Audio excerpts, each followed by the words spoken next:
NASA का एक tweet है आप लोगों के सामने, जिसमें लिखा हुआ है no human has ever set foot on the moon's south pole. अभी तक जो मून है, जो चंद्रमा है, उसके साउथ पोल पर अभी तक इंसानों ने अपना पैर नहीं रखा हुआ है। Robotically it is the most thoroughly investigated region on the moon, making it ideal landing site for the future.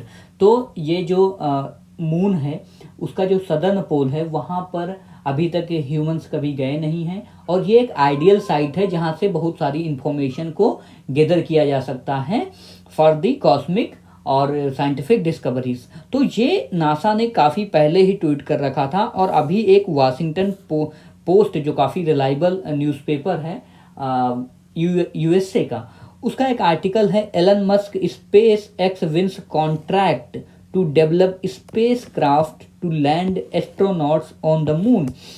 Actually 3 कंपनियां थी, जिसमें से जो अमेजॉन के फाउंडर थे जेफ बेजोस, उनकी भी एक कंपनी है ब्लू ओरिजिन, ठीक है, जो इस क्षेत्र में काम करती है स्पेस वगैरह में, और एक और कंपनी थी डायनेटिक्स, अ डिफेंस कॉन्ट्रैक्टर। तो ये 3 कंपनियां थी जिसमें से एलन मस्क की स्पेस एक्स को ये कॉन्ट्रैक्ट दिया गया है।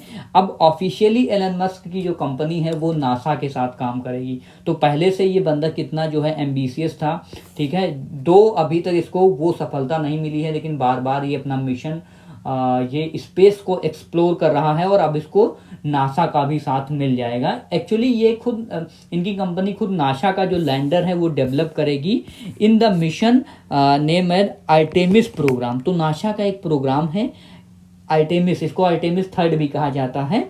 जो माइक पेंस थे इससे पहले वाइस प्रेसिडेंट, उन्होंने कहा था 2024 तक क्या करना है, 2024 तक हमें जो सदर्न पोल है वहाँ तक इंसानों को भेजना है। और इसकी सबसे इम्पॉर्टेंट बात यह है, अगर आप ध्यान में दें, कि जो फर्स्ट ईवर फीमेल मून वॉल करना, तो पहली बार चांद पे कोई महिला पैर रखेगी, ठीक है।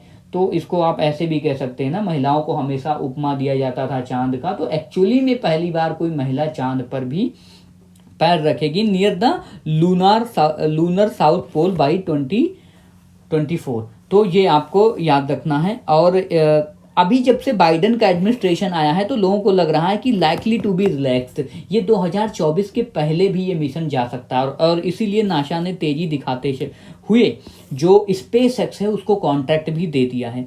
अब इससे पहले क्या मून पर लोग गए नहीं है? नहीं, ऐसा नहीं है। इससे पहले जो अपोलो 11 मिशन है, जिसके बारे में आपने पढ़ भी रखा होगा, उसमें नील आर्मस्ट्रॉन्ग और बुज एल्ड्रिन 20 जुलाई 1969 को वो पहले ही वहाँ पर जा चुके हैं, बट वो साउदर्न पोल पर नहीं गए थे। तो सदर्न पोल एकदम क्या थी, एकदम अनएक्सप्लोर्ड टेरिटरी थी। तो थॉरोली इन्वेस्टिगेशन के लिए अब जो है नया मिशन है ये नासा का आर्टेमिस मिशन, और अब इसमें जो इसका स्पेस क्राफ्ट है वो बनाएंगे एलन मस्क की जो स्पेस एक्स है, लैंडर वगैरह ये बनाएंगे। और इसको नासा के अगर डिटेल में अगर आप वाशिंगटन पोस्ट या कोई अगर पढ़ना चाहते हैं तो नासा ने इनको इसलिए दिया है क्योंकि ये जो मटेरियल यूज़ करते हैं वो रीयूजेबल मटेरियल है। जो इनकी स्टार शिप थी, आपको पता होगा, न्यूज़ वगैरह फॉलो करते हैं, तो उसमें रीयूजेबल काफ़ी कंटेंट है।